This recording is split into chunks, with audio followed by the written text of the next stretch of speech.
বন্ধুরা, আজকে চৈত্র মাসের শেষ দিন তথা চড়ক পুজো। তো আজকে আমি এখন চলে যাবো আমাদের উদয়ন পল্লীমঙ্গল সমিতি ক্লাবে। চড়ক ঘুরবে সেটা দেখতে, লোহার বর্ষি ফুটিয়ে।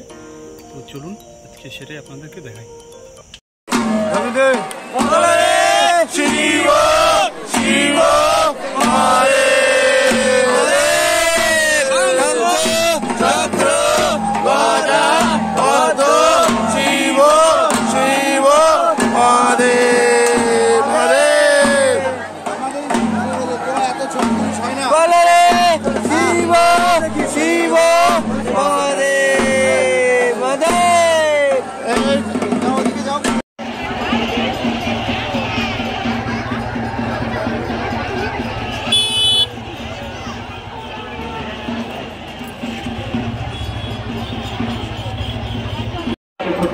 ঘুরবে